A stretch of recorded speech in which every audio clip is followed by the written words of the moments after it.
Chaque jour, Charles et Carole vous présentent la leçon de l'école du sabbat.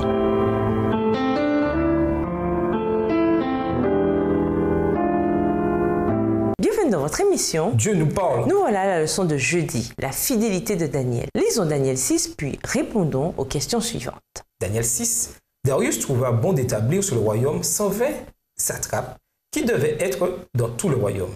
Il mit à leur tête 3 chefs, au nombre desquels était Daniel, afin que ces satrapes leur rendissent compte et que le roi ne souffrit aucun dommage.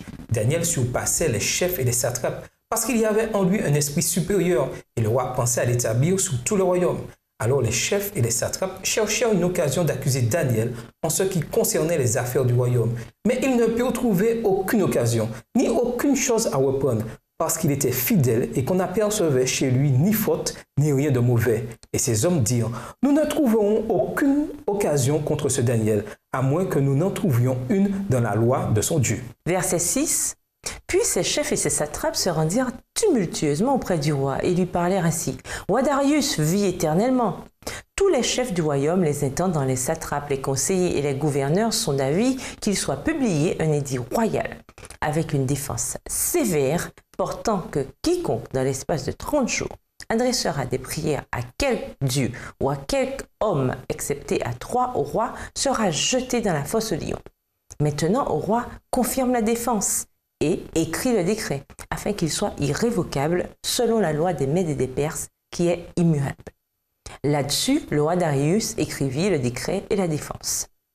Lorsque Daniel sut que le décret était écrit, il se retira dans sa maison où les fenêtres de la chambre supérieure étaient ouvertes dans la direction de Jérusalem. Et 3 fois le jour, il se mettait à genoux, il priait et il louait son Dieu comme il le faisait auparavant. Verset 11. Alors ces hommes entrèrent tumultueusement et ils trouvèrent Daniel qui priait et invoquait son Dieu. Puis ils se présentèrent devant le roi et lui dirent au sujet de la défense royale. N'as-tu pas écrit une défense pour autant que quiconque dans l'espace de 30 jours adresserait des prières à quelque dieu ou à quel homme excepté à toi, au roi, serait jeté dans la fosse au lion? Le roi répondit, la chose est certaine selon la loi des Mèdes et des Perses qui est immuable. Il prit de nouveau la parole et dit au roi, Daniel, l'un des captifs de Juda, n'a tenu aucun compte de toi, au roi, ni de la défense que tu as écrite. Et il fait sa prière 3 fois le jour. Le roi fut très affligé quand il entendit cela. Il prit à cœur de délivrer Daniel et jusqu'au coucher du soleil, il s'efforça de le sauver. Mais ces hommes insistèrent auprès du roi et lui dirent « Sache au roi que la loi des Mèdes et des Perses exige que toute défense ou tout décret confirmé par le roi soit irrévocable. » Verset 16. Alors le roi donna l'ordre qu'on amena Daniel et qu'on le jeta dans la fosse au lion. Le roi prit la parole et dit à Daniel, « Puisse ton Dieu que tu sers avec persévérance te délivrer. » On apporta une pierre et on la mit sur l'ouverture de la fosse. Le roi la scella de son anneau et de l'anneau de ses grands, afin que rien ne fût changé à l'égard de Daniel. Le roi se rendit ensuite dans son palais. Il passa la nuit à jeun. Il ne fit point venir de concubine auprès de lui et il ne put se livrer au sommeil. Le roi se leva au point du jour avec l'aurore et il alla précipitamment à la fosse au lion. En s'approchant de la fosse, il appela Daniel d'une voix triste. Le roi prit la parole et dit à Daniel, « Daniel, serviteur du Dieu vivant, ton Dieu que tu sers avec persévérance, a-t-il pu te délivrer des lions ?» Et Daniel dit au roi, « Roi, vis éternellement. » Verset 22. Mon Dieu a envoyé son ange et fermé la gueule des lions, qui ne m'ont fait aucun mal, parce que j'ai été trouvé innocent devant lui, et devant toi non plus, ô roi, je n'ai rien fait de mauvais. Alors le roi fut très joyeux, il ordonna qu'on fît sortir Daniel de la fosse. Daniel fut retiré de la fosse, et on ne trouva sur lui aucune blessure, parce qu'il avait eu confiance en son Dieu. Le roi ordonna que ces hommes qui avaient accusé Daniel fussent amenés et jetés dans la fosse aux lions, eux, leurs enfants et leurs femmes. Et avant qu'ils fussent parvenus au fond de la fosse, les lions les saisirent et brisèrent tous leurs os. Après cela, le roi Darius écrivit à tous les peuples, à toutes les nations, aux hommes de toute langue qui habitaient sur toute la terre, que la paix vous soit donnée avec abondance. J'ordonne que, dans toute l'étendue de mon royaume, on ait de la crainte et de la frayeur pour le Dieu de Daniel, car il est le Dieu vivant et il subsiste éternellement. Son royaume ne sera jamais détruit et sa domination durera jusqu'à la fin.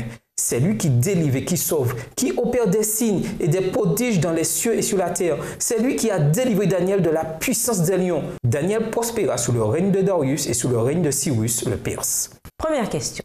Que révèle Daniel 6, les versets 4 et 5 sur le caractère de Daniel? Quelles leçons peut-on retirer de ces versets sur la manière dont on devrait nous voir? Deuxième question.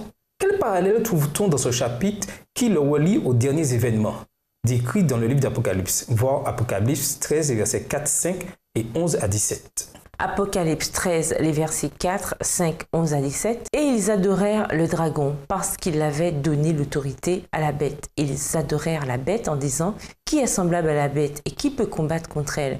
Et il lui fut donné une bouche qui proférait des paroles arrogantes et des blasphèmes.